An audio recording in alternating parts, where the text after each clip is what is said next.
In dieser Demo werden wir sehen, wie die Funktionen von Ars Mechanical es Ihnen ermöglichen, neue Mechanical-Elemente in einer DWG-Zeichnung zu erstellen. Zu Beginn möchte ich Ihnen die Elemente des Ars Mechanical Arbeitsbereichs zeigen. Dieser Arbeitsbereich enthält in der Multifunktionsleiste spezifische Funktionen auf den Ribbons Start, Mechanical-Inhalt und Mechanical-Beschriftung. In unserer vorherigen Demo konzentrierten wir uns auf die Aktualisierung von Teilereferenzen und Stücklisten einer mit AutoCAD Mechanical erstellten Zeichnung. Nun beginnen wir damit, neue Mechanical-Elemente mit der Hilfe der Ares Normteilbibliothek zu erstellen. Diese Normteilbibliothek enthält Standardteile wie Bolzen und Schrauben, Muttern, Stifte und Unterlegscheiben. Nach der Auswahl eines Bauteiltyps können Sie je nach Bedarf die Draufsicht, die verdeckte Ansicht, eine Seitenansicht oder eine verdeckte Seitenansicht wählen.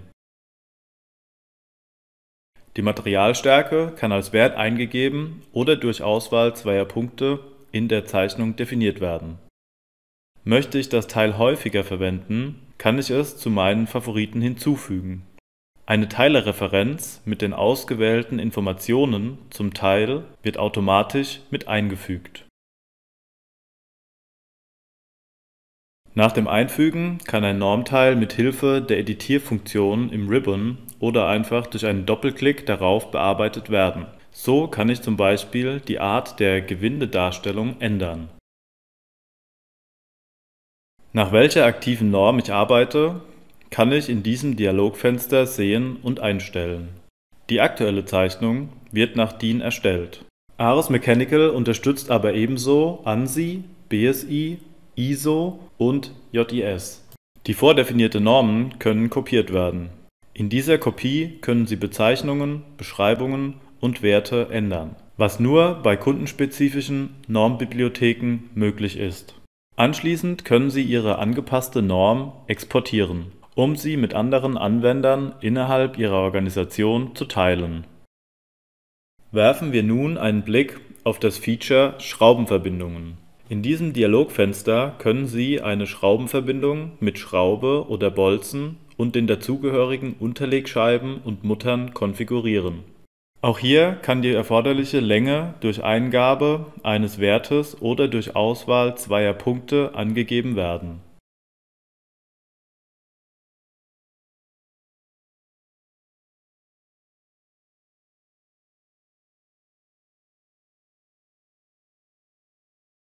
Ich möchte die eingefügten Elemente noch spiegeln. Um die Schraubverbindung an der richtigen Position in einer anderen Ansicht einzufügen, kann ich Konstruktionslinien zur Hilfe nehmen. Diese finden wir auf dem Ribbon Start.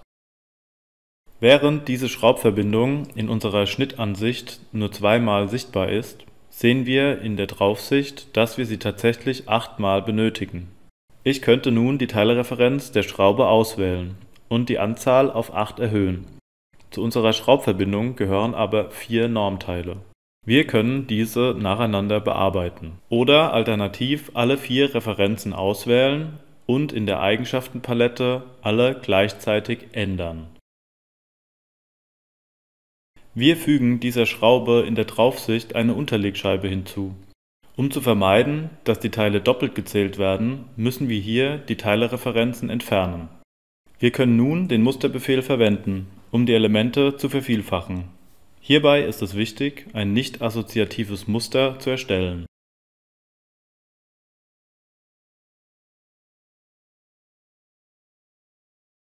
Wie bereits in unserer vorherigen Demo erwähnt, können Teilereferenzen auch manuell für beliebige Elemente oder Blöcke eingefügt werden.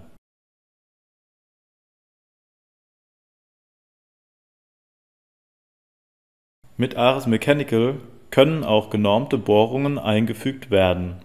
Hier können wir ebenso zwischen der Draufsicht und der Seitenansicht wählen.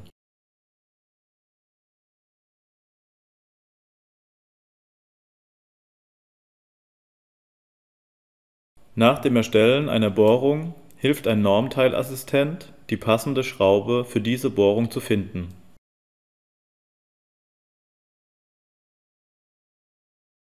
Lassen Sie uns nun die Stückliste-Symbole für die Teile einfügen. Das können Sie individuell tun.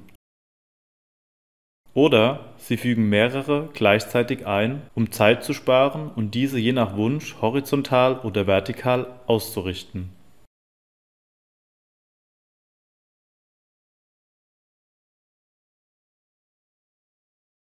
Die Positionsnummern können in der Eigenschaftenpalette angepasst werden. Auf ähnliche Weise kann ich auch Bohrungsbeschriftungen einfügen.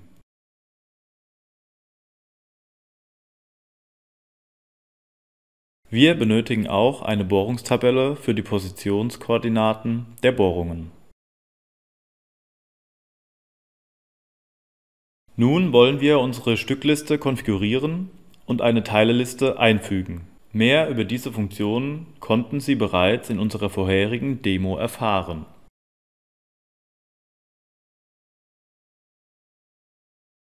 Zur Vervollständigung der Zeichnung fügen wir zum Abschluss die Oberflächenbearbeitungssymbole ein und kennzeichnen die Schweißnähte.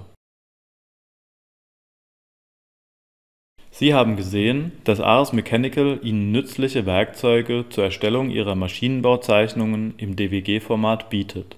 Die Elemente wurden automatisch auf den entsprechenden Layer gelegt, was sehr vorteilhaft für das Arbeiten mit der Zeichnung ist. Ich möchte noch erwähnen, dass die erstellten Teilereferenzen und Stücklisten auch in AutoCAD Mechanical als Mechanical-Elemente erkannt werden.